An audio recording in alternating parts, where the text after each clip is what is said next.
Hold on.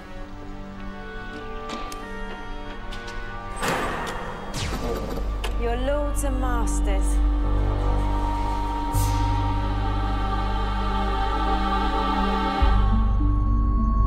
Hello and welcome to day 14 of the Genesis of Androzani Advent Calendar for 2020. Today we are going to be reviewing a film in a sort of... I don't know if this is going to end up being a series or not, we'll have to see. It's not really a thing. We might do the sequel. But basically we're going to be reviewing a film that is very popular, very famous, and one that I hadn't seen in about 5 years since I rewatched it. And that is Blade Runner, which is a extremely popular cult film in the art house genre. And for this, I have today my friend Ruben. Hello! Who's never been on the channel before. I know Ruben from work. Yes. We've been working together for a couple of years now, almost every week. And on our Wednesday shift, we usually spend a couple of hours whilst I'm doing the dishes and he's doing the cooking, and we're all next to each other. We talk about films quite a lot, and we came up with the idea of... There was one night we had a conversation about... We realised that I hadn't seen jack shit of like the really good stuff. Yeah, so we need to go through that at some point. So earlier in the calendar, you would have seen that I watched Reservoir Dogs with Tyler. So that's the Tarantino stuff. So with Ruben, we have done Blade Runner. Yep, that's a good start, I thought, with classics that you hadn't seen in a while, yes. Because I have seen Blade Runner once before at school, but I wasn't really paying attention to it because it was in class and I was forced to watch it. And then I remember the next year I went to film school and people were saying, oh, Blade Runner's the best film ever made. I'm like, what? Really? Yeah, I went to sleep during that. Oh, fuck. Yeah, I was like so confused. So yeah, I think it was a good time to rewatch it again with my sort of 2020 eyes, my much more critical and much more interested in film and TV eyes than I was then. Yep. So yeah, anything we want to sort of like brush over before we get into the review? Do you want to talk about yourself a bit if you want? Well, I'm not a film buff or a Doctor Who fan, but I do enjoy looking into films because I like seeing what the message could be or what your own take is on it, because especially with this film, you can take it with a lot of different directions on what the message is and what characters, what they're trying to portray. Are they crazy? Are they smart? Are they just genuinely innocent? I just think it's a very interesting... Got a lot of themes, got a lot of ideas, got a lot of sort of everything in it. I managed to change your mind on Thor Ragnarok. That's probably my biggest achievement. Yes, I did enjoy it as a dumb fun movie originally, but then I noticed that it was bad because the rewatchability of it was absolutely horrible and I couldn't enjoy it. Whereas other, like, I found Dark World was more rewatchable to me than that one, even though it's average, trash, and trash. Yes, and I found recently rewatching the first Thor film, it's actually rather good and probably one of my favorite MCU films. Yeah, it's not. I haven't watched it in a long time, but I definitely did enjoy the previous two Thors. Not first viewing. Like first viewing, I enjoyed Ragnarok because New Zealand comedy, it's more like surface level. It's more surface level. Yeah, it's a surface level basis, but like if you want to watch a film, enjoy more deeper films like Blade Runner, it's just not good. The actors are good, but the writing is not a Marvel like blockbuster in my eyes. This is definitely art. It's yeah. So let's actually get into Blade Runner itself. So give your 2-minute initial thoughts on the film Blade Runner. Well, when I first watched it, I watched it twice. First watching, I kind of looked at the surface originally, like what it's trying to do. It seems it's a very slow film. It doesn't go through anything very quickly at all. It takes its time with everything. But it's not slow in a boring way.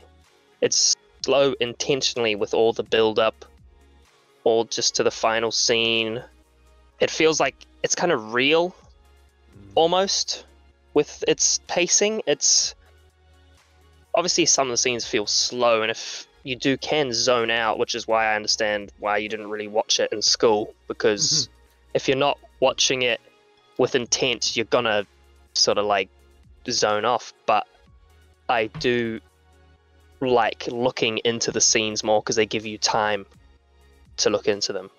They give you time to reflect on what could be going on here, which I find very enjoyable. I enjoyed watching Blade Runner. Yeah, so this film is like, it's like an intellectual experience, you know?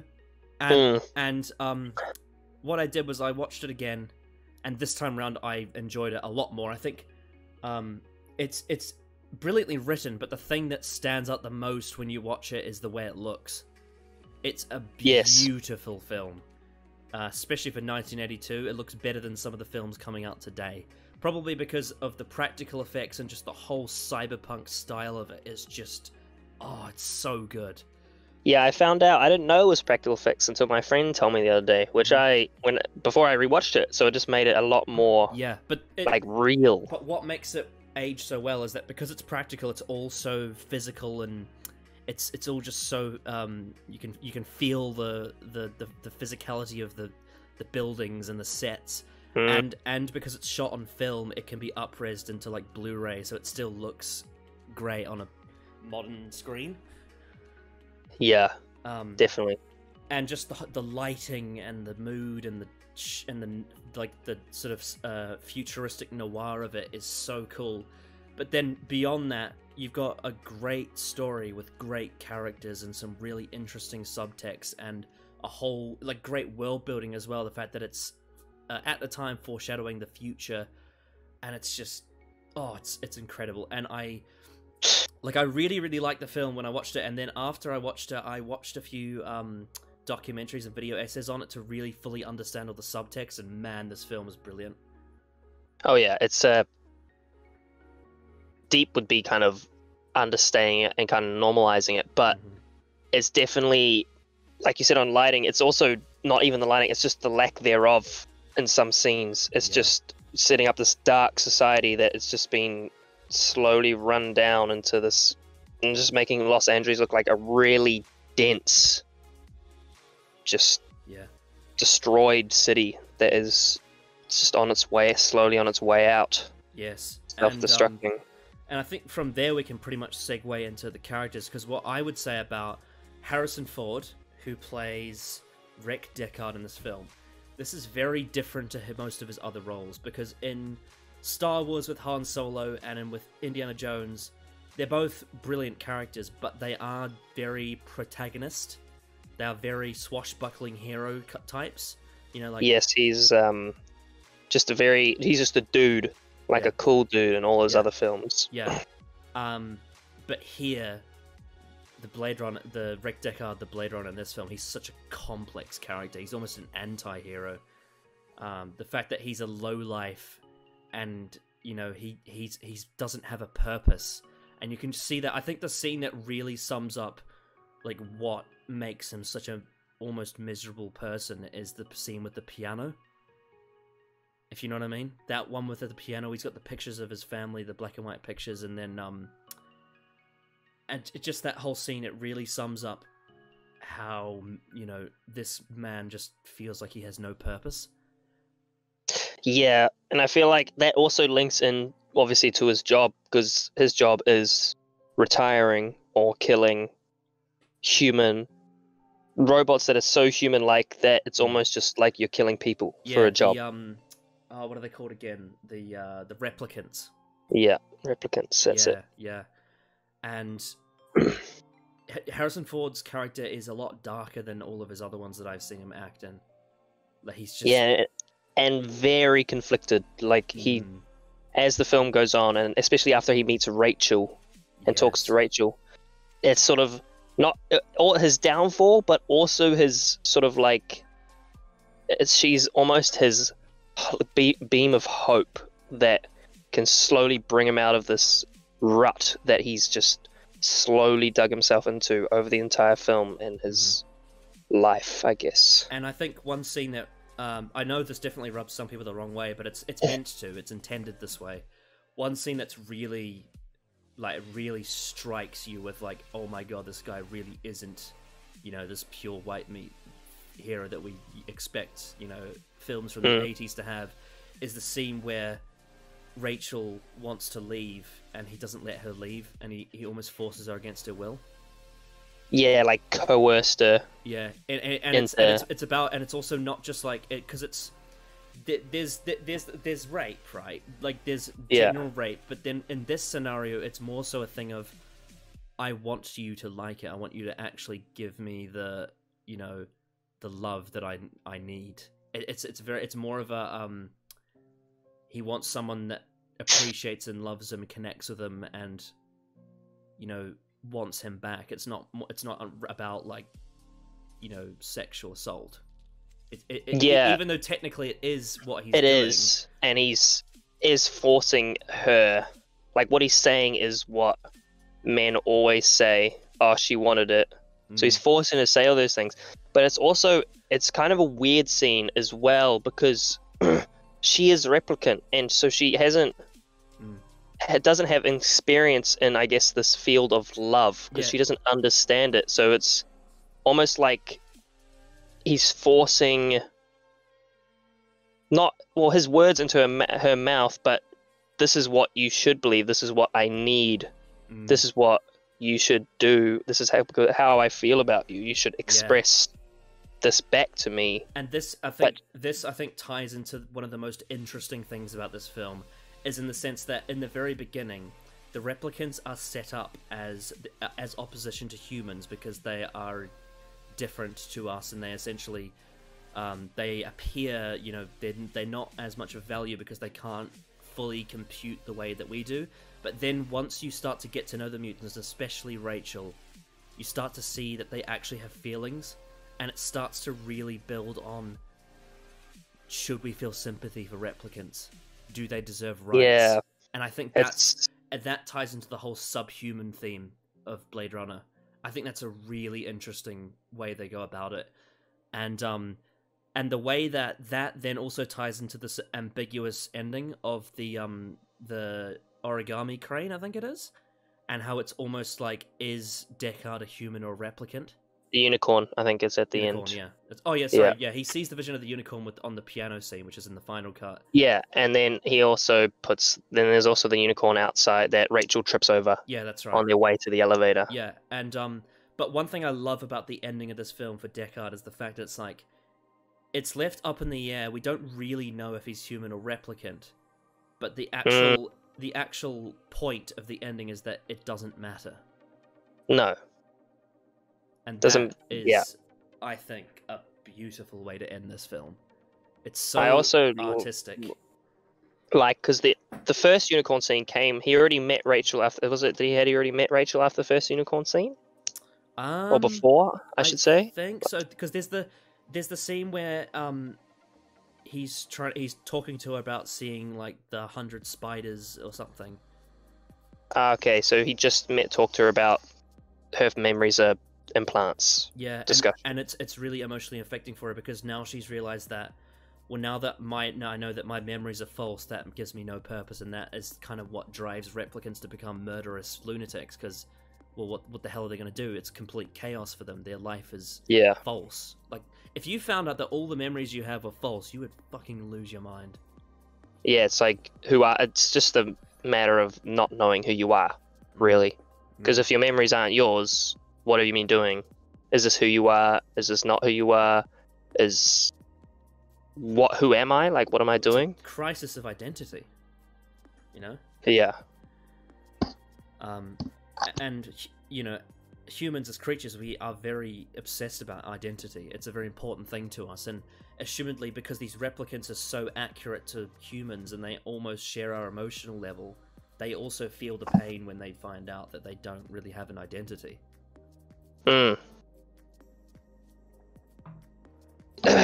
feel like the unicorn as well is, because the unicorn is meant to be like an innocent almost creature that is free and a beautiful creature, which is like Rachel, essentially, because she is not murderous, hopefully, but she is innocent now, to the fact that she's a replicant that knows she's a replicant, but she knows that she's also capable of being a human. Yeah. She is the one and only that we know of replicant who understands humanity and knows that she can create her own memories and become a human, or be a human. Sorry, not become. Which I find, I saw the unicorn as more. I don't really look into it as Harrison himself or Deckard. I saw her as more as Rachel was the unicorn in my eyes. Really. Yeah. And also, another thing about Deckard is because his whole job as a Blade Runner. Firstly, there's the fact that the deal keeps changing. That's one thing that really affects him, and then also the other thing is that after he kills people, he really, really isn't happy about it. There's that scene where he shoots that lady from the club, and she goes bursting through the glass, and that scene is actually brilliantly directed. I love that, the slow motion on that one. Yeah. But you notice that after she's dead, because like in a swashbuckling Harrison Ford Indiana Jones film, like someone gets crushed by a rock and he smiles and runs away, and there's bombastic music and whatnot, or like stormtroopers fall and the Wilhelm scream plays, and John Williams is marching along the orchestra, and it's all happy-go-lucky, and it's like, we kill the bad guys. But and he'll have some witty line. But with to this, say. and it's like, yahoo! But with this, after he kills that woman, and he looks over and sees her dead body, he's actually in quite a bit of angst over it. And then there's that bit after where he goes to buy a drink, and he's just so uncomfortable.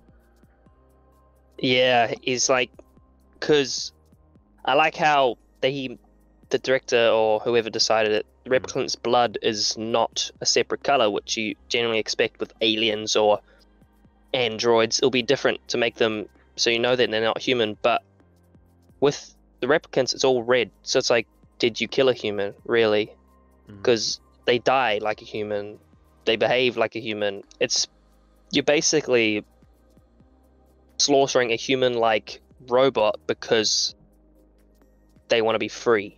They want to live like a human, but they are not able to because of... But they are also arguably sentient as well, and have feelings and autonomy.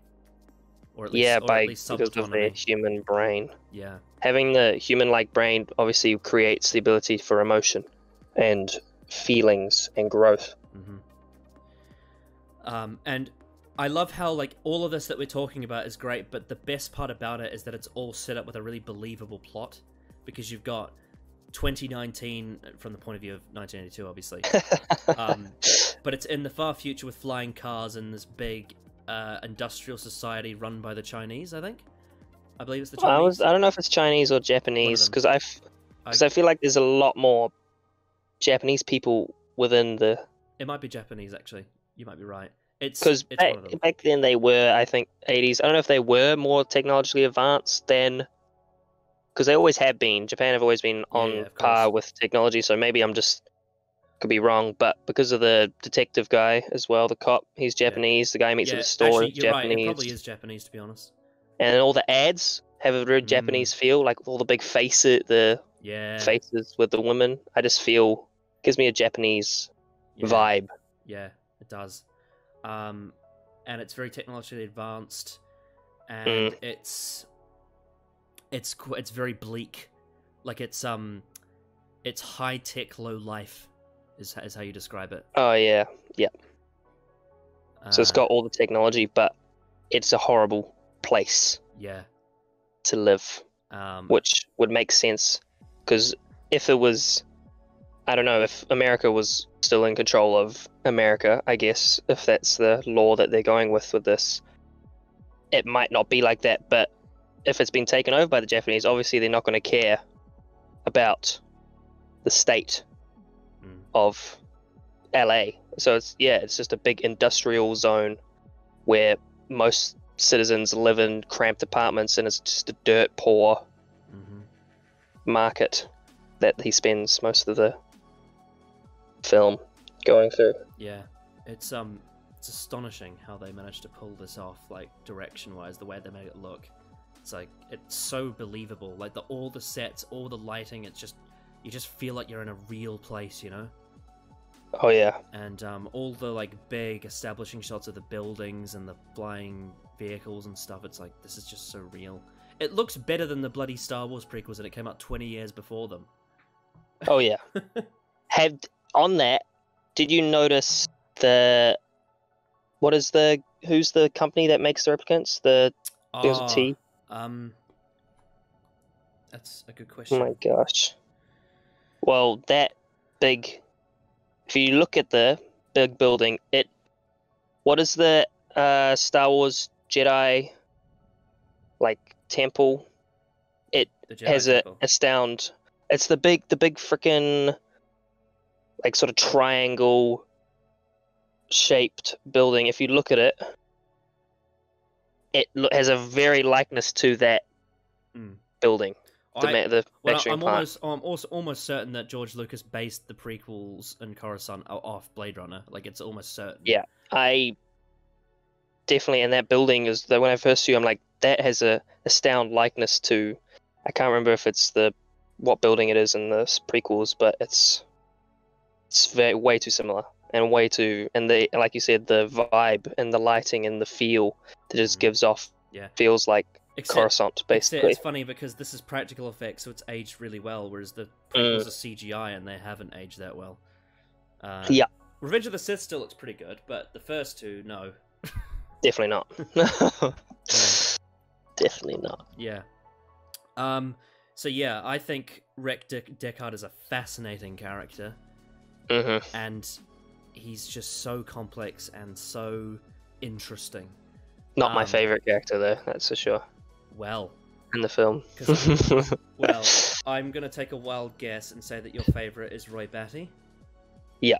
Yeah. Oh, magnificent.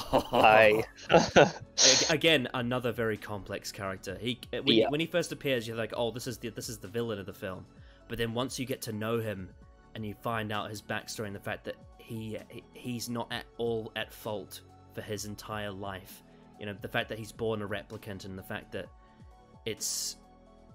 he's had a terrible life, and the only real natural progression was for him to become this insane, just psychopath person. Yeah, and it's all in an attempt to be so he can live. All he wants to do is live. Yeah, because we find out that the replicants can only live for 4 years, and he knows that he's near the end of his life. So he just wants to try and live out his life like he was a human, he wants to be. My absolute favorite scene in the film is in the final battle when he's like, he says something along the lines of like, living in fear is, very painful or something like that. I can't remember the exact dialogue, but basically he has Deckard right on the edge of like falling off the building. He's holding him, and then he picks his hand up, puts him down, and sits, willingly knowing that he's going to be taken away and he's going to end up dying soon. But he just gives him that final speech in the rain, and it's a beautiful speech. It's one of the most beautiful scenes of cinema I've ever seen. Oh yeah, so good. And it just outlines the entire theme of the film of what it means to be human. Exactly. And he's a marvelous character. Marvelous. And he looks the part of the bad guy as well. Oh yeah. He's got off the Nazi vibe. Real. He just doesn't look like a good guy at all. They also did that. Yeah, obviously, yeah. And some of the scenes in the battle, like honestly, like as much as this is a very thematically resonant and like very deep dialogue heavy film, the action scenes in the final battle are actually really good as well. Like, it's actually a cracking fight scene. Yeah, I feel like it also gives off. They try to. It's not full on sort of horror, but it's not like an action scene. It's very psychological. Yeah, it's a psych, definitely a psych like sort of fight the bit scene. where 'Cause like he grabs Deckard's hand through the wall and like breaks his fingers and then puts them back and he's like, "I'm gonna give you 20 seconds" or something like that. yeah, Oh, it's Yeah. so creepy. And the scene where what's her name, the homeless girl that was like his sidekick. yeah. I can't remember When her name. she- Was it Gaff? No, it was Priss. Press. Yeah. Yeah. Like her death is extremely creepy. It's the way she just shakes Yeah. and just spazzes on the ground like Yeah. she's mortified and freaking out that she's gonna die at this moment. Also, one thing that I haven't even mentioned yet is, like, I love the way the actors make the replicants just feel so awkward and off. It's so unsettling. Like, all of their mannerisms, the way they speak, it's just... Everything is just so... just, disjointed. Uncomfortable, yeah? Yeah. And it's just... No, it's so every creepy. time you see them staring, I don't know if they do a pan, I don't know what it's called in cinema, but you always see their irises and their pupils are just blank. There is nothing there. They are just... It's like they have the white of their eyes, and then it's just a circle of nothingness. That they're just... Because there's nothing behind there, because they're not... It's like this non-human, like, stare, which, in an attempt, obviously, to want to be human, but they're not, and it just keeps showing. I think, every replicant in the film has, at one point, has that look, where it's just no pupils, not the human eye, really. Which I think is a nice touch. Yeah. And I just love the way that Roy Batty, in this, because it's interesting how in most action films from the 80s, they'll have it be like, it's an even match of sorts, and then the hero is ultimately more powerful and overcomes the villain. Whereas here, Roy Batty kicks Deckard's ass. Like, he is so much more powerful than him in every regard. But the point of it is that he's playing with them to sort of show him, you know, emotionally what it's like to live like a replicant. And and by saving him at the end, it shows that, you know, his intention was never to kill Deckard. It was just to teach him something about being a replicant. Teaching him what it's like to be treated by humans, I think, also. Yeah, because true. at the beginning of that scene, when he lets him run, like, I'll give you 5 seconds, and then he goes back to Priss to, like, mourn her, and then he starts howling like a wolf, which I find very interesting, because humans, we are one of the only creatures, or the only creature that hunts for sport. So he's trying to give off the vibe to Deckard that he is a wild animal that is out to kill, to add to the fear that he is running, because he is there to kill him. But then the way when he hunts him, each time when he punches his hand through the wall, when he slams his head through the wall, lets him get hit by a pipe, he's purely doing it for sport. He's just letting him get away so he can just fear the fear of that I'm gonna die, because this guy is just superhuman. He just keeps letting him go, and even till the very end, and then saves him, catches him while he falls, just to sit him down and talk about the fear of just losing everything, because he can't pass on his stories, because he's gonna die. Oh, it's magic. It's so good. It's so good. Oh, and oh man, I'm just hyperbolic about so many things about this film. It's just incredible. There's also the other replicant character. I think his name is that Gaff. Is the guy that No, Gaff, I think, is the police officer. Right. Japanese guy. Is it Hannibal Chu or Harry Bryant, or I'm trying to look. I don't know who. I'll look it up.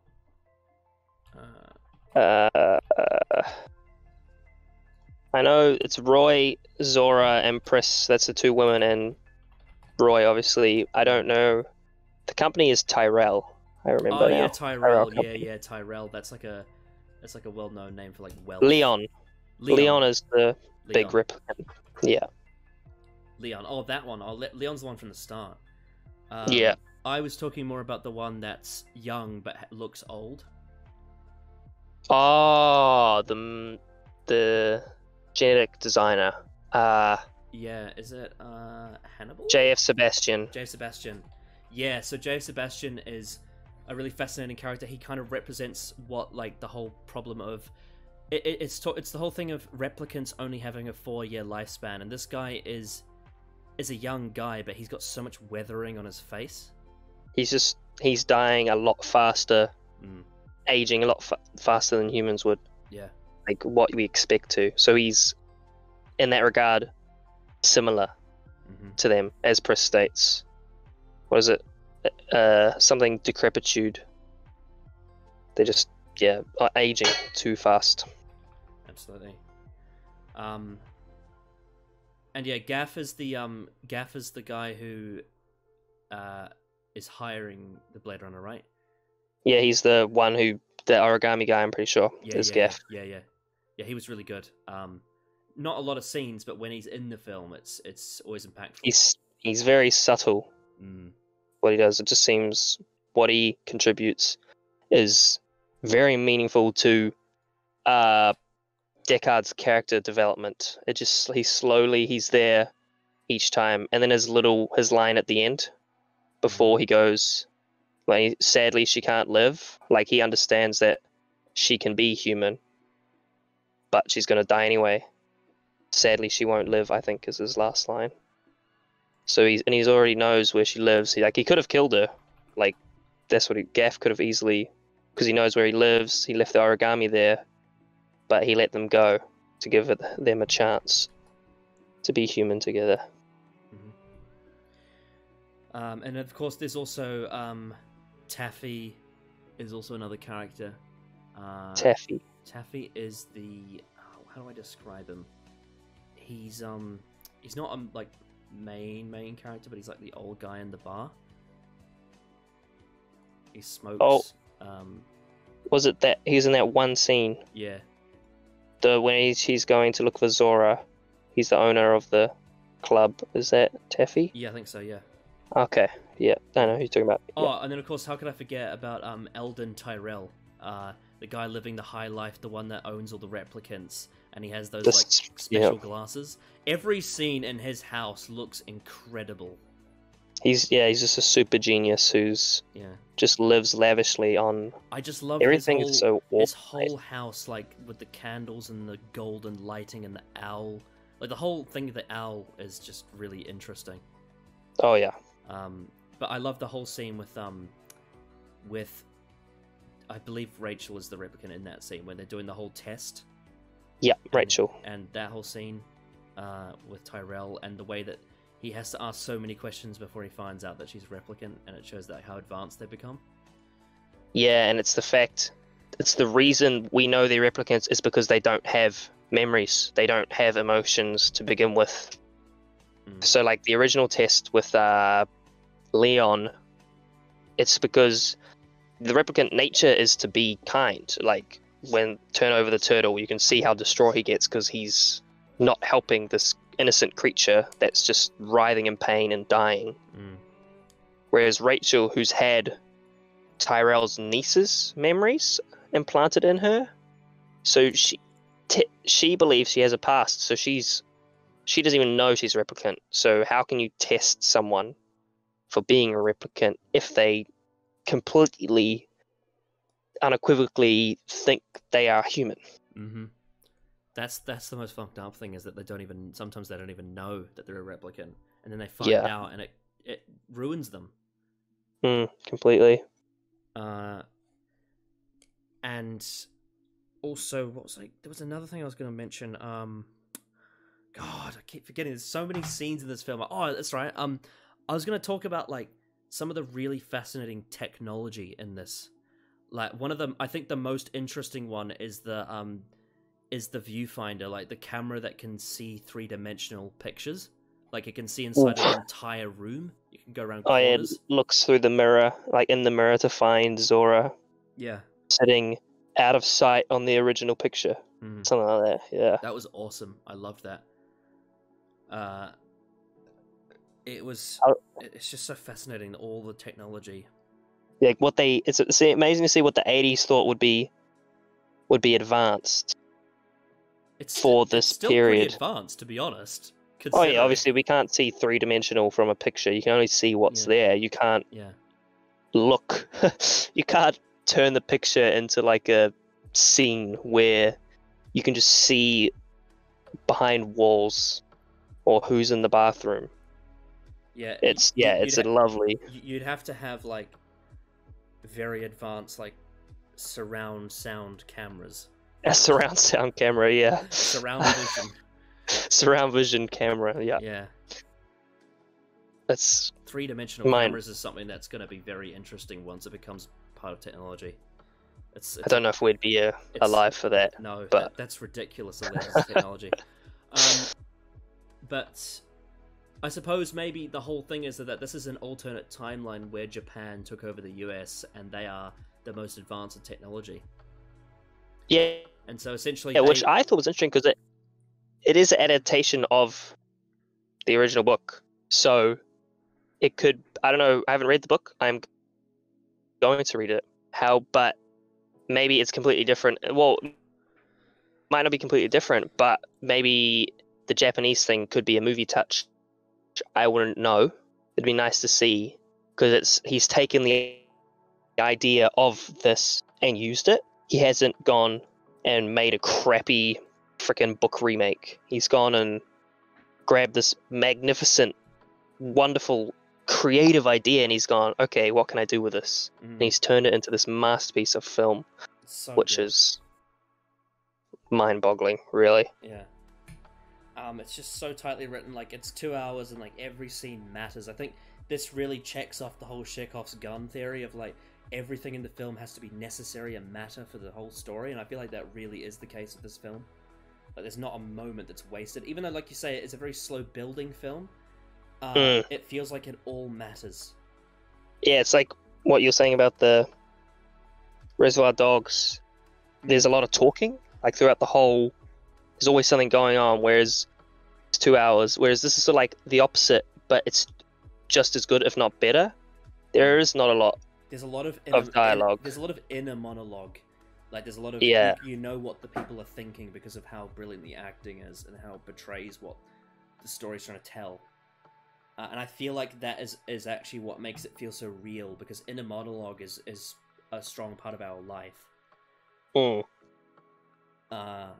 And yeah, I just think all of the actors in this were so top notch. I mean, oh, wow. Like, this might be Harrison Ford's best performance. I don't know. He's really good in everything I've seen him in, but this is just...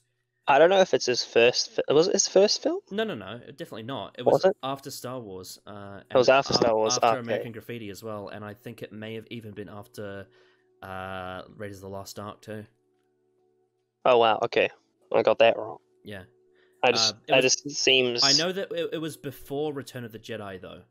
It was before that one. So it was in the middle of... What's funny, though, is that... Which makes it better, actually. What's funny, though, is that he's absolutely 100% invested in this one. And then you get Return of the Jedi, and you can just see he's just pissing around. It's two different characters, completely. Like, polar opposites of the spectrum. Yeah. Like a cocky... full of himself. I know I'm the man. I was born here. You're gonna die here. Yeah, it's that type of guy. Hey, it's me.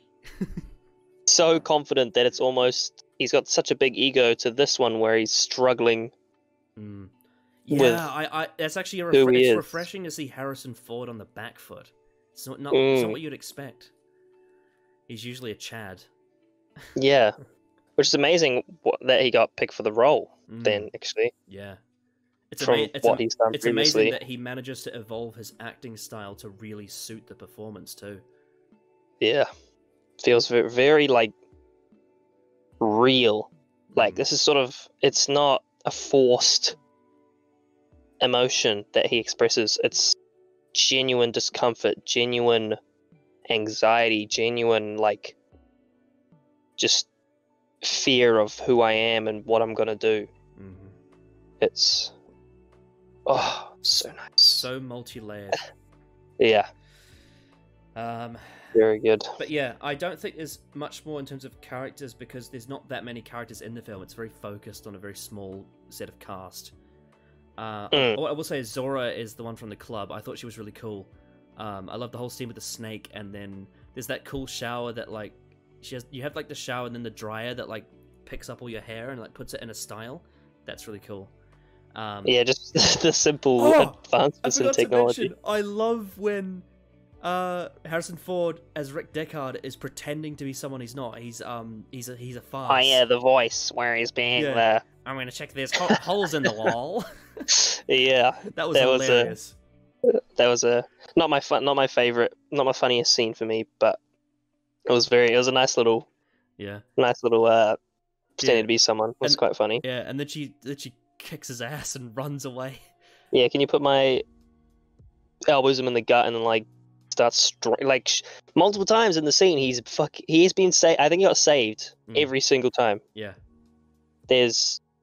he would have died every single only reason he didn't die there was because people coming in. Mm-hmm. And she's fear of being found out is what forced her to run. So she's fleeing because if she kills him, then people are going to know that she's a replicant, right? Mm-hmm. So then he just guns her down, which seems like you're just hunting a wounded animal at that point. You're just slaughtering is what I feel. Obviously what it feels like to him, and especially when his captain goes after he kills her, is like, this guy's a one-man slaughterhouse or whatever.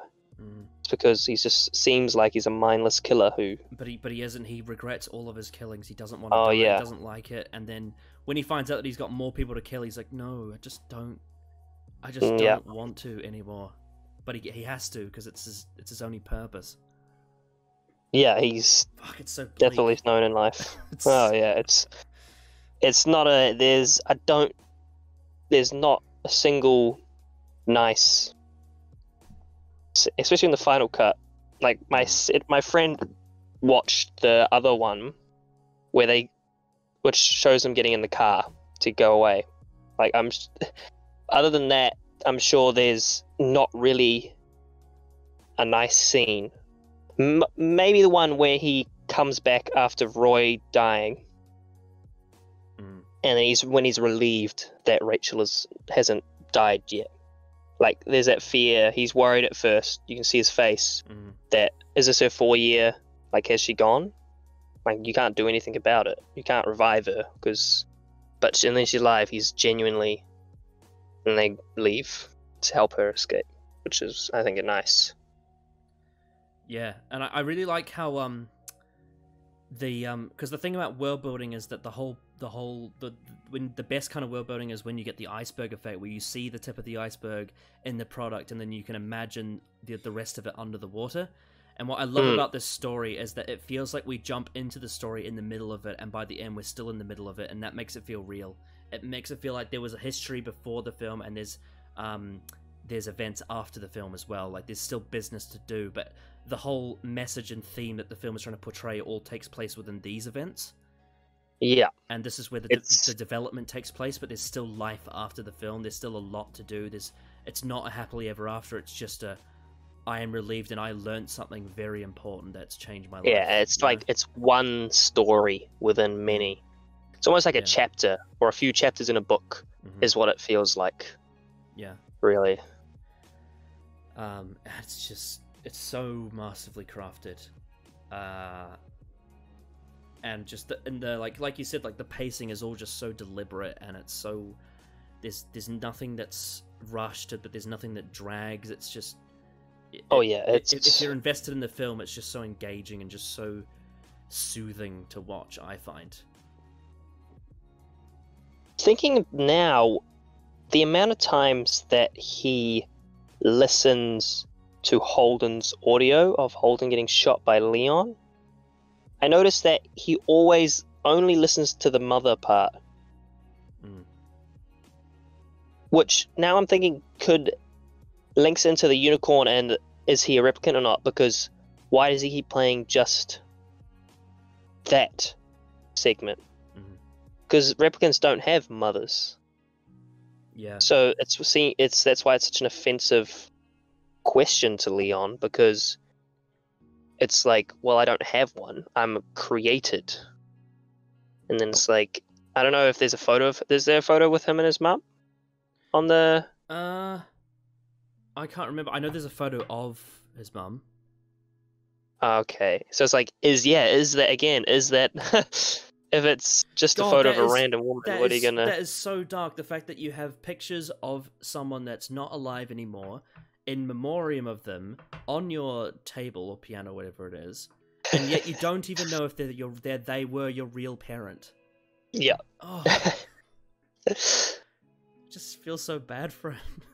Yeah, it's not a nice story, that's No. for sure. Yeah.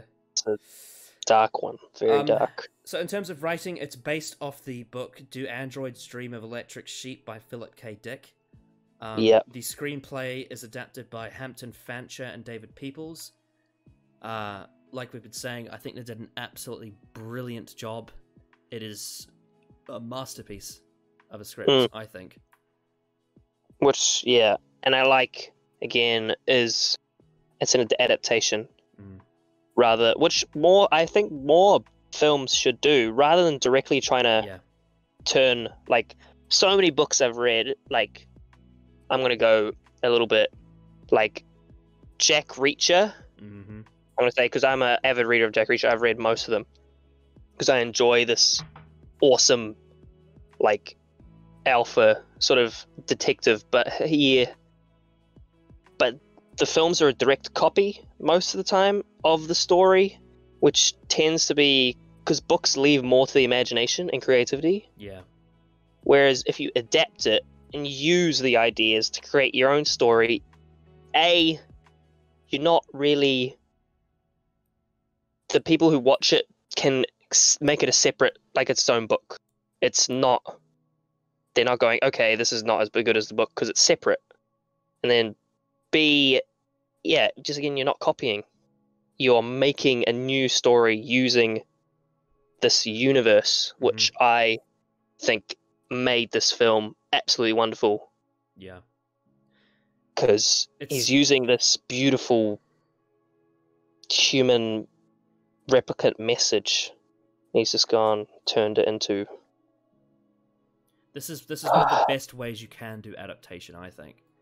Oh yeah, definitely. It's such a brilliant translation, and then of course you get the direction by Ridley Scott. It is one of the best directed films I have ever seen in my life. Yeah, he did Alien. He's a very famous director, Ridley Scott. Okay, yeah. I think this is one of the best films ever made in terms of direction. It looks incredible. The shot composition is perfect. The way it tracks actors, the whole set design, the lighting, the mood, the tone, the way the camera moves, the way it's noirish but also cyberpunk. It's got such a cool aesthetic. The action shots are really well done. The slow motion it's crisp. The practical effects have aged really well. Everything about it is just off the charts. I love the direction of this film. It is, to this day, still looks amazing. Oh yeah, and I always love the touch of the rain. Seems excessive at points, but every time he is in a distraught situation, or most times he's outside, really, it's just raining constantly.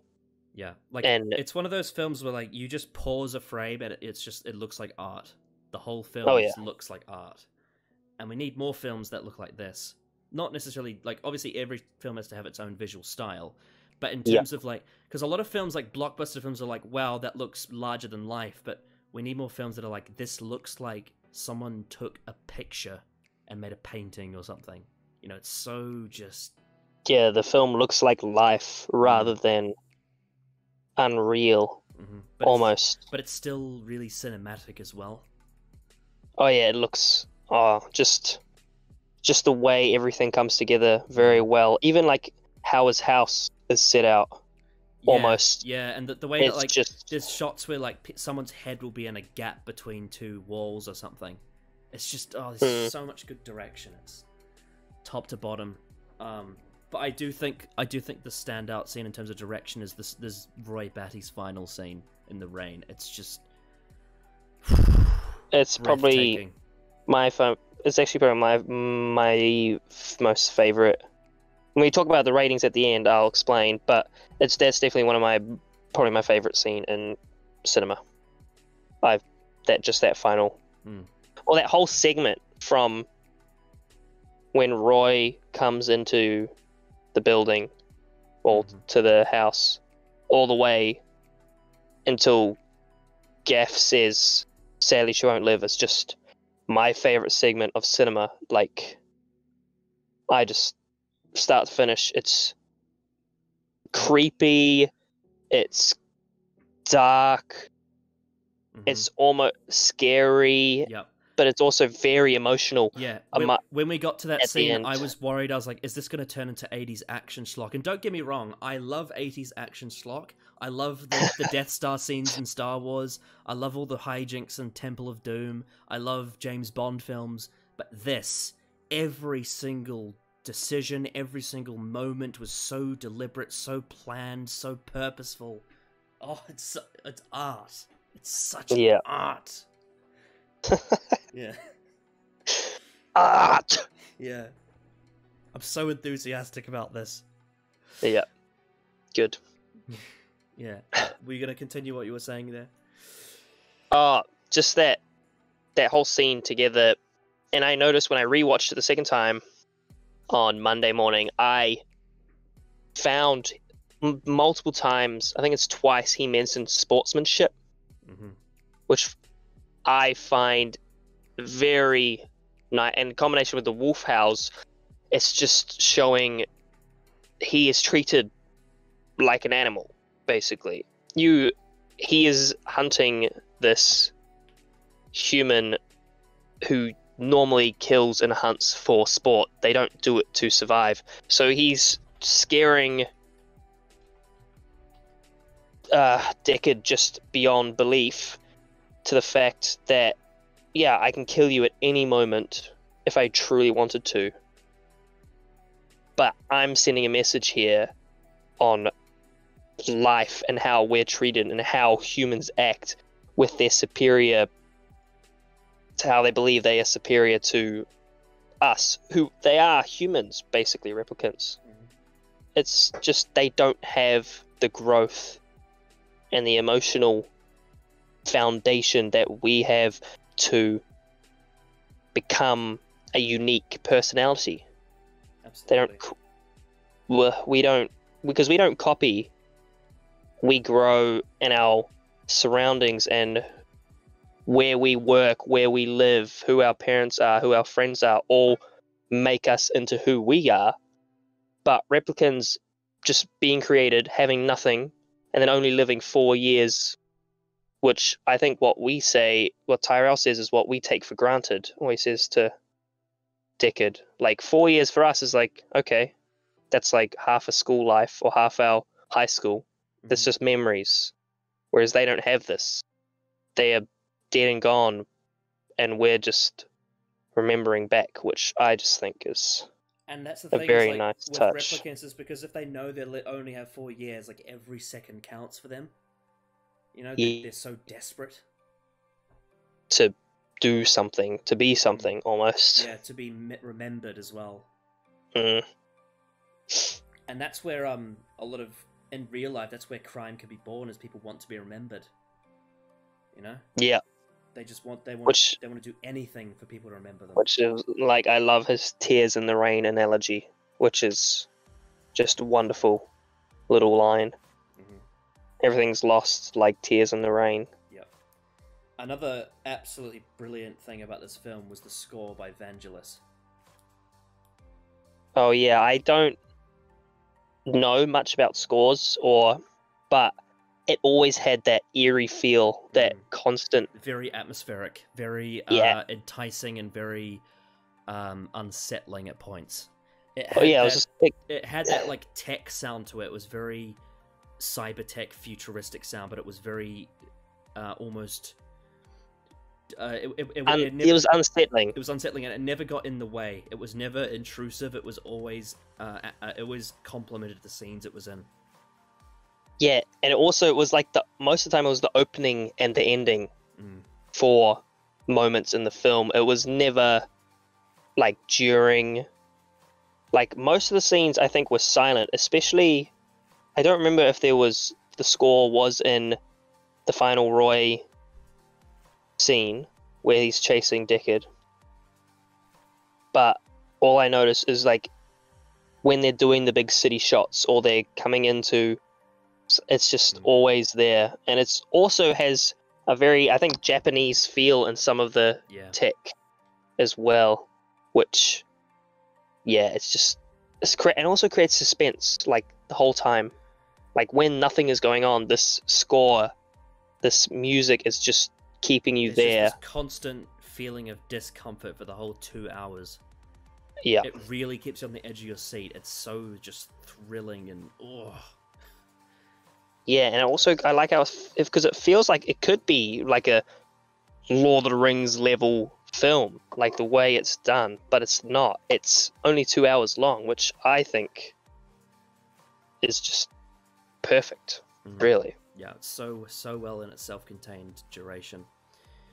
And I also thought the end credits music was an absolute banger. I listened to it all the way to the end, because usually with credits, as I often exit out, I don't like watch to the end. But I was obviously so taken aback by how brilliant the film was, and I just wanted to let it all sink in. But I was also really enjoying listening to the score. Do you know what the final? Because I know the second time I watched it through, but I mostly watched it through to see who were the creative geniuses that made this. Yeah. But that closing music felt very suitable. Yeah. For the end of this segment of Deckard's and Rachel's story. Yeah, definitely. It wasn't triumphant and it wasn't like bombastic. It was just very fitting. Yeah, it was just there, really. It felt like the film was still going, or the story was still going on as... I can see why this film got such a divisive reaction when it came out, because it's very before its time. Yeah, I'm like looking at the box office, and it barely made, like, compared to the budget, only had like 11 million more, 10 million more. So it obviously didn't do as well. Well, obviously 10 mil is a lot in the 80s, but... I think the main attraction was Harrison Ford being in it, and also because of Alien's success, I think. Although yes, those two are probably... Yeah, but then again, it's like people... I think a lot of people in the 80s probably just didn't even get it, because it was just so, like... It's just so art house for Hollywood. Feels more like an independent film rather than a blockbuster. Like it doesn't feel like Harrison Ford or Ridley Scott were involved. Almost. Yeah, even though it doesn't. Yeah, exactly. It's like it's something that I felt. Yeah, just like you said, artsy. It doesn't feel like something that either of them would have in creation of this like dark story, which is one of the greatest films ever made. It's funny because I would argue the opposite is the truth with another Harrison Ford film, and that is Star Wars: The Force Awakens, which is almost the antithesis of Blade Runner, where it's like the story is really contrived, derivative, and just fan wanky and not very good, and it's all done for money, and it made billions of dollars. And then this is the opposite, where it's just pure art in its best form, but it didn't make money. Yeah.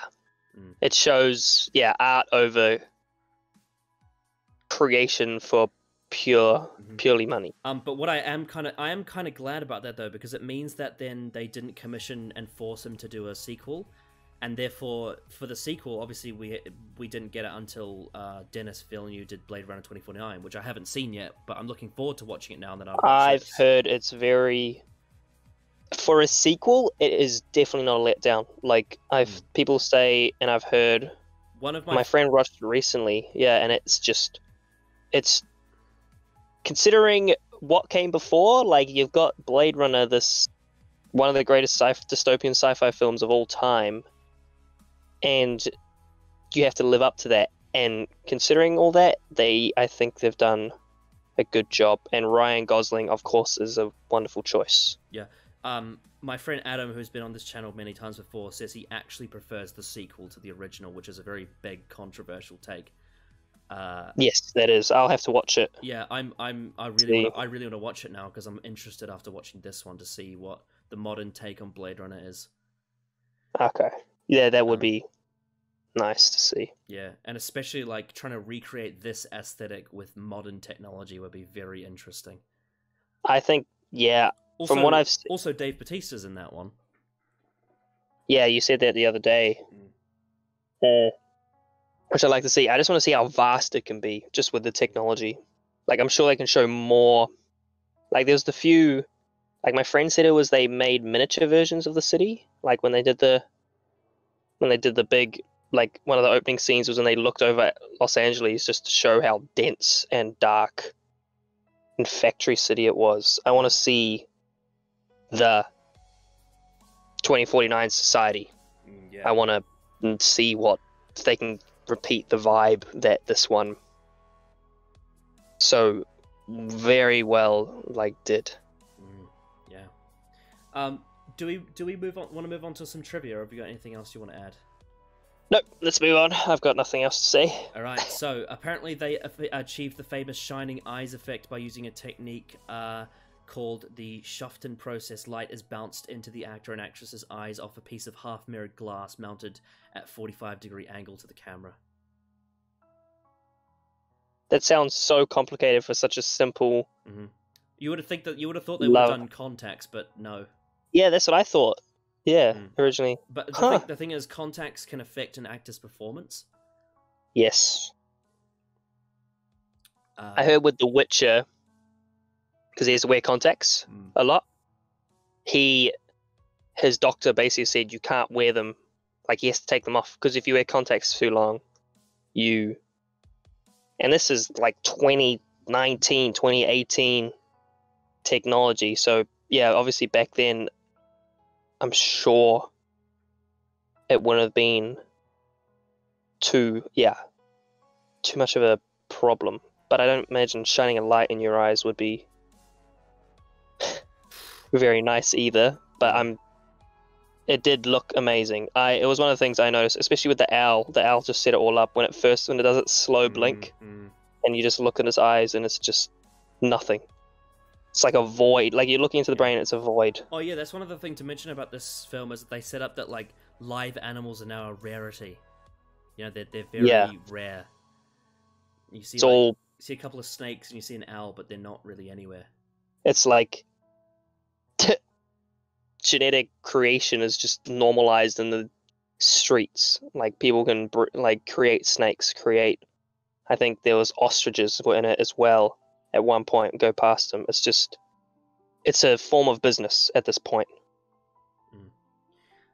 Genetically breeding. Ridley Scott says this is his most personal and complete film. Does feel like there's a lot of effort in it.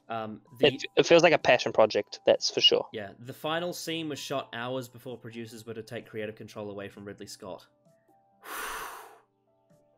He just got away with it. Oh, so he just finished filming it before someone else would have taken over. Mm-hmm. So he used the maximum amount of time possible to create it. Yeah, I mean, you can see why it's such a complex shoot. And I'm sure they had to film many scenes. Very expensive. Yeah, 30 million, especially for the 80s. I think it's a very another very famous film that Ridley Scott did was. Oh no, I'm wrong. Don't worry. I'll have a look. Don't worry. The end of the title sequence in the theatrical cut of the film uses unused footage from The Shining. Interesting. Wait, what scene? It's in the theatrical cut, not in the final cut. It's okay, so I haven't seen it. The ending title sequence uses unused footage in The Shining. Interesting. Ah, okay. Well, Shining.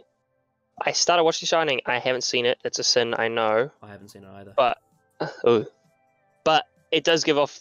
I have seen half of it. It does give off the similar. It's the slow build up, eerie vibe. There were so many great films made around this time, like Alien, Star Wars, The Shining, Indiana Jones, The Thing. It's just such a golden age of cinema. Oh, he did I don't know if it's a good film. He did the Robin Hood with Russell Crowe, which I did enjoy. Not one of his best, obviously. That's not the most recent Robin Hood, is it? No, it's one of the... Yeah, because the most recent one was garbage, apparently. No, it wasn't the most recent one. He likes Russell Crowe. He's in a few of his films. No, but yeah, Ridley Scott. I'm looking at his films right now, and lots of them are... Not all of them are great, but lots of them are pretty good, that's for sure. He did Black Hawk Down, is what he did, as well. To ensure that he didn't have to wear a hat in this movie, having just came off Raiders of the Lost Ark, Harrison Ford went out and got a contemporary haircut, for which director Ridley Scott didn't care, but was essentially stuck. Contemporary haircut. Yeah. So think about this: within like a 3-year span, Harrison Ford filmed Empire Strikes Back, Raiders of the Lost Ark, Blade Runner, and Return of the Jedi. That is a bloody good run. Like, wow. For how many years? It's like from 1980 to 1983, he had Empire Strikes Back, Raiders of the Lost Ark, Blade Runner, and Return of the Jedi consecutively, one each year. Oh my... You couldn't imagine an actor doing that nowadays. Yeah, you can imagine an actor just bouncing from absolute classic to absolute classic to absolute classic to absolute classic. There's no way that is even feasible. Because, they film for how many months? 1 per year. That's crazy. Oh, yeah, it takes months and months to film these films, like 3 to 6 months, usually. Yeah, wow. Holy, okay. One scene with the one where Zora is crashing through the sheets of glass. Apparently, in the final cut, they reshot this scene with green screen. Oh, okay. I couldn't tell from when I originally watched it when I was younger, in high school. Because that's the scene I remember the most, is that glass crashing scene. Yeah. It's so iconic how... I don't know the exact meaning behind the glass and the crashing, but it's a very nice touch to just that entire... Almost, it's a hide-and-seek scene rather than a chase scene. Yeah. It is. And I love that when he is chasing her, you still clearly hear everything that's still going on in the surroundings. Mm-hmm. Like, I loved that you could hear the walk at the lights, the crossing. It's just you still hear everything that's going on one thing around. I love about Ridley Scott is that after a scene's finished, rather than just suddenly cutting away, he pans to like things that the city are doing. It's very cool. But it really lets it sink in. You know? Yeah, actually, I didn't notice that. I guess it just all seems so fluid to me that I didn't really... Yeah, now you say that. So, for many aerial shots of the city, all kinds of materials were used to simulate buildings in the city landscape, and apparently you can see an upright model of the Millennium Falcon in one of the scenes. That's a really cool... What? reference. Yeah. Apparently the Millennium Falcon is in this film. Harrison Ford cites that this movie is one of the most frustrating movies he's ever made, partly because the shoot was so grueling and the changes in post-production that were meant to help this movie's chances at the box office didn't. Oh yeah, because there's so much work for only a $10 million profit. And if it's a blockbuster too, that is not what you want. Oh yes, this is one thing that I also forgot to mention. Rick Deckard does not say one word to Roy Batty during their confrontation at the end of the film. Holy shit. He doesn't say a single word. That's like a 30-minute, almost 30-minute He doesn't confrontation. Say a single word. It's all told through the acting and the inner monologue. Oh my... And that sounds so weird because you could have sworn they had a conversation, but they didn't. At all. Yeah, it felt like a back and forth, but it's just Roy. And just Deckard's mannerisms and his behavior. just show everything. Oh my god. That, yeah, it does feel like a conversation. That is amazing.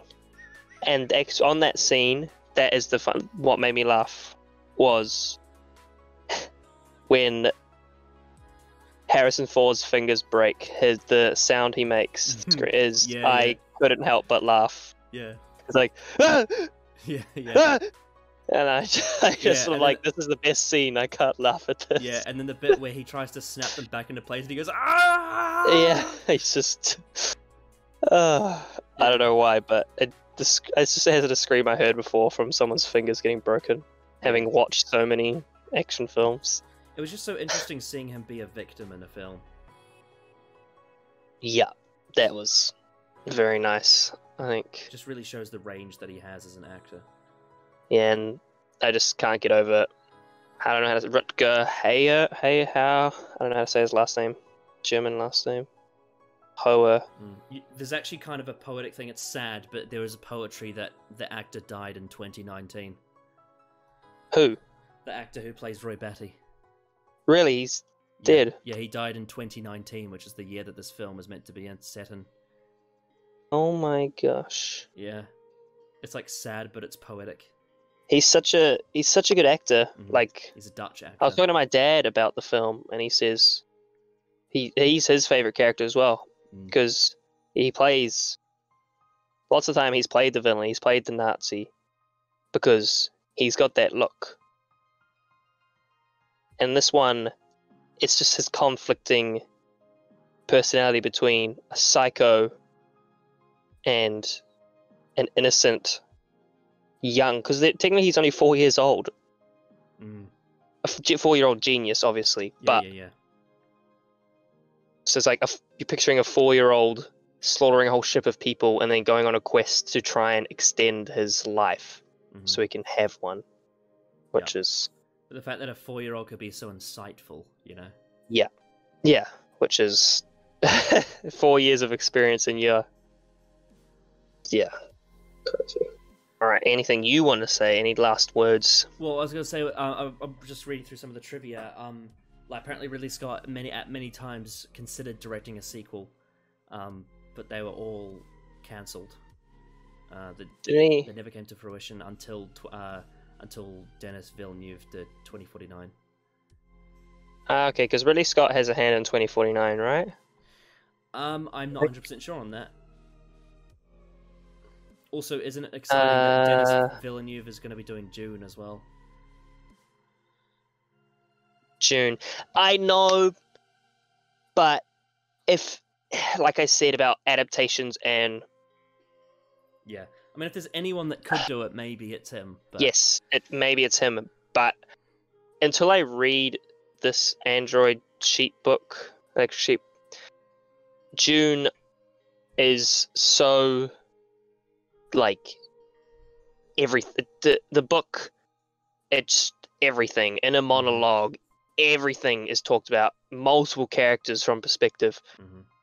So much history, so much build up. It's just... Is it going to be a series or is it going to be a film? No idea. I don't know how the hell they're going to pull it off. That's my problem. What you would need it to be idealistically is you'd need it to be like in the format of like Game of Thrones, where it's like 10-hour seasons of one book, you know?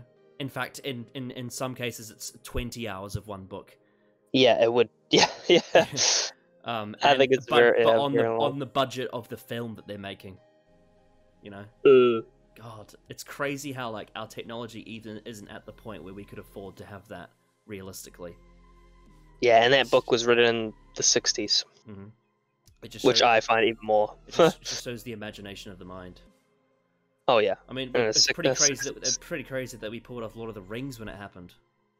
When was I haven't read the Lord of the Rings. No, I mean like the films, like early 2000s. Like Jesus, Peter Jackson. Oh yeah, Lord of the Rings is definitely in my opinion, better than the Hobbit. Oh yeah, definitely, yeah. It is such a... Because Lord of the Rings is like art, whereas the Hobbit is like corporate. It's the way they adapted it into a film. It's just not the same. Yeah, so I'm just fearful about Dune. Let's just say that. Yeah. So would you say like one of the main reasons people are excited for the Cyberpunk game is because it's kind of like Blade Runner? It's coming out in 30 minutes, or now. Oh wow, isn't that so fitting? It's out now. Yeah, good timing for me. Once I finish this, that's what I'm going to do. I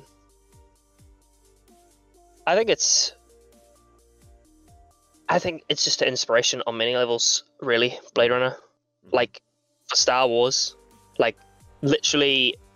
Now that I'm thinking about it's I forgot, I've said it earlier. What's the Coruscant? The main Coruscant. Coruscant, like when Obi-Wan and Anakin go down into to find the assassin who worked for Boba Fett.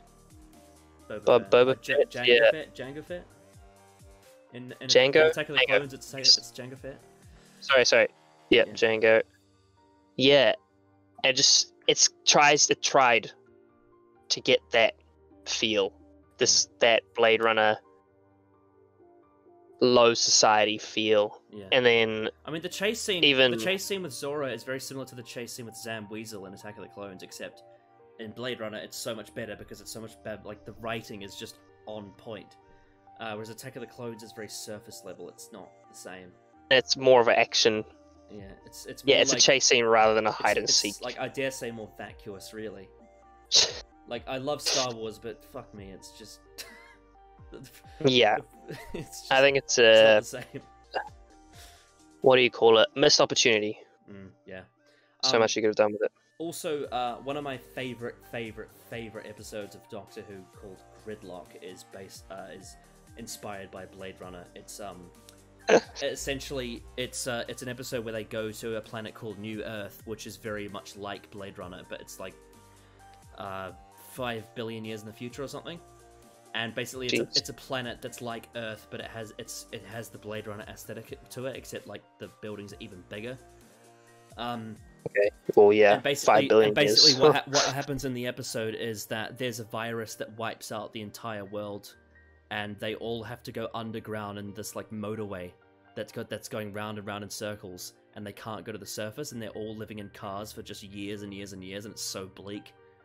And and eventually, because there's so many cars in the motorway, it ends up getting like toxic, and it grows these like massive crabs that like they're like macra that like can basically kill you. God. And the whole plot of the story is that the people of New Earth that are all in there all are thriving off hope that the motorway is going to take them to heaven. It's got a very like religious subtext, which funnily enough, Blade Runner actually has quite a bit of religious subtext as well. But, yes, it does. But then, of course, it like ties into the whole thing of like the writing is almost it showcases the strength of how religion bonds people together, but it also showcases how dogma can make them be ignorant. And essentially, what the Doctor does in the story is he makes them realize you need to realize what's realistic here. Like, if you stay down on this motorway, you are all going to die because you're going around and round and around in circles. And the resolution of the story is they all, like, the top of the motorway opens and they all come up, and it's just, it's so good. But it's very inspired of Blade Runner, and I love it. Okay, yeah.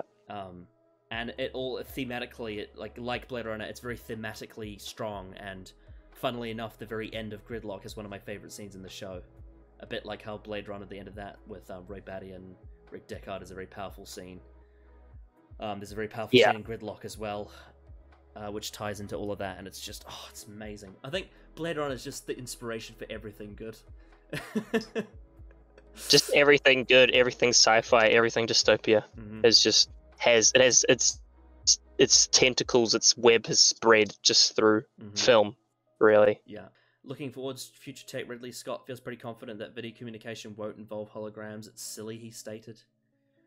Again, that's something that's very Star Warsy as well, is always holograms, although that's part of the yes. as well. I love the bit in Empire Strikes Back where one of the holograms falls over because Darth Vader killed them. I have to rewatch the original Star Wars. It's so good. Been a while. Empire Strikes Back is a banger. It's just Darth Vader's just such a nice character. Vader killing everyone left and right. He kills more of his own men than the rebels. Yeah, he's just a fucking psycho. Yeah.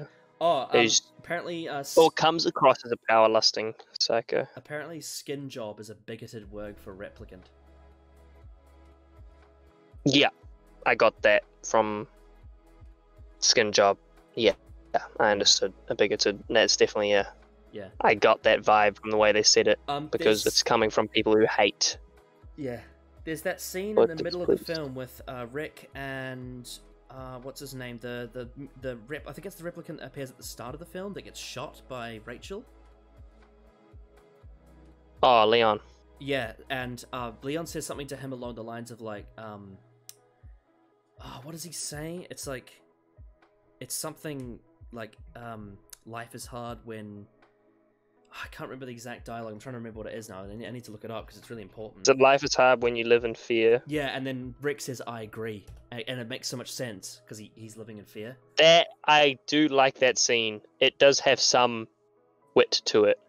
That one when he's basically getting his ass whooped, and all he can think is like little one-liners every time, because that's all he can do in this situation. Yeah, and he's saved by the femme fatale, which is very film noir. Yes. Rachel is a interesting character. I did not. Yes, she acted well. Obviously, it's a good, and she was a very vital piece to the growth of Rick. Deckard. But I did. There was times I did not like her character personally, but I understood why it was important. I think the scene for her that really started to express more of her humanity was when she was sitting at the piano table and she like let her hair down. I thought that was a really good scene for her. There was it was like sort of becoming human. You don't have to stay as one. It's like a growth. Yeah, it was like a growth scene, really. Yeah. All right, so give your conclusion and a rating out of 10 for Blade Runner. Out of 10. Okay. So after my first viewing, I was going with an 8 originally. But then second viewing, I enjoyed Roy's character so much that I moved to a 9. And then the final scene just sold it for me, and it's my only film so far that I have given a 10 out of 10. Ooh. I do not... There is nothing... Even if I may dislike, it's a dislike that is understandable for me, because it is supposed to be like that. I just feel everything in the film is meant to be, and nothing is forced, nothing... It is art, really. It is, for me, 10 out of 10. Right, yeah. So Blade Runner is a film that when I watched it in high school for the first time, I was really confused by it. I was like, what the hell is this? This is so weird. I felt completely indifferent towards it. And then I heard so many people talking about how great it was, and I was like, oh, okay. Why?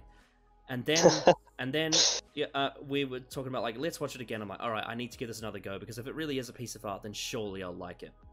And like you, as I was, like, sort of getting into the film, I'm like, yeah, this is a very sort of 8 out of 10 film, right? Thinking about all the surface level. Yeah. And then I saw the last half hour, and I was like, no, this is like a 9 out of 10 film. And then I went and researched all the subtext and rethought about everything I just watched. And like you, I also am going to give Blade Runner a 10 out of 10. It is a masterpiece of a film. And it's just like all the jigsaw pieces were there when I first watched it again. But I just needed to get it, I just needed to compile it together. It all needed to fit. And thinking about it and letting it process and hearing other people talk about the themes and the subtext and everything. And just, once again, like looking at some stills again of the direction and the whole thing, it's just beautiful. And every scene matters, every scene makes sense, everything is so beautiful, every scene is well shot, well composed, looks great, sounds great, the acting is superb, the story is captivating, the world building is interesting, and the message at the end that we get from it, from Roy Batty and Rick Deckard's characters in that climax is just some of the best storytelling I think I've ever seen. It is absolute art, and like I said, it's also the sheer amount of messages in that lust. The sheer amount of themes, the sheer amount of ideas, the sheer amount of like just perfection that is expressed, and the amount you can take away from that scene is just what really just sold it. Yeah, pushed it up from that 9. Yeah, is just Roy Batty. I'm actually tempted to put it in my Letterboxd top 4. It's that good. What is in your top 4? At the moment, I've got Empire Strikes Back, Inception, Infinity War, and Logan. So what would you kick out? If you I had to don't put it know. in? I don't know. Oh. Like, I've seen. I haven't seen Logan. I mean, I can be a little bit more critical of Infinity War. There's a few like plot contrivances with like Doctor Strange and Black Panther, mainly to do with how the other films build up to it.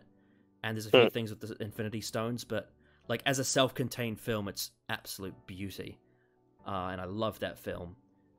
But like, it's hard to compare to Blade Runner. Like Blade Runner is just art. Yeah. Logan is also art. Haven't seen it. Oh man, it's by far the best X-Men film. Like it's. Well, that's not hard. I mean, Deadpool's great too, but like Logan is just. But that's also Deadpool's almost independent. Yeah, Logan is incredible. Inception again, like Blade Runner, it's a great concept of a film with great just everything. I have to rewatch that because, like you, I haven't seen Inception in years, and I would love. Yeah. And it just confuses shit out of me. Right. So because I just got to the best. I got to the spinning top ending, and I was like, that's one of the best things I've ever seen. And then when I got to the end of Blade Runner with the unicorn origami, I was like, this reminds me of how I felt when I saw the spinning top. Yeah. Okay. And funnily enough, I early in this calendar, I believe, we reviewed a TV serial called Years and Years, which also had an ending like that. It had an ending that left you with uncertainty. It was, and that was a fucking brilliant watch. That was like a 6-episode series, and it was just just perfect. Like, yeah, some of those series that are just so good that you want them to keep going. It was like captivating political drama that took place from like, it was meant to be like 2019 to 2034, and it was like, what if the worst case scenario happened? And it's just, those are good. Oh, it's so good. That's like Reservoir Dogs is the worst case scenario. Yeah, I gave Reservoir Dogs a 9 out of 10. That one's a great film too. Lots of Tarantino films are worst case scenarios. Yeah, which is probably why I'd like them. It's his what he's known for. So when I see a film and then most of the characters just fucking shoot each other and die, I'm like, okay, that's a Tarantino vibe. I feel like he's made it. That's his thing. Yeah, become a shtick. Yeah, but geez, Harrison Ford has been in some great films, hasn't he? Yes, we'll miss him when he's gone. He's getting old now. Yeah, he's still kicking. But yeah, that was great. I would be interested, and hopefully we'll see what the comments say about this. I would actually be very interested to watch Blade Runner 2049 and review that one at some point. Yes, that'll be good. I'm very fascinated by that film and how it's going to deal with as being a sequel to this, and seeing if it's really worth what it was. Yeah, I doubt it's going to be a 10 out of 10, but I hope it will be at least an 8. That will be good for me. I'm sure it will be really good. I'm fascinated to see what they do with it, what the direction it takes. Yeah. So apart from that, in terms of the advent calendar, this was day 14. So thanks for watching, and we will see you all next time for day 15. Bye.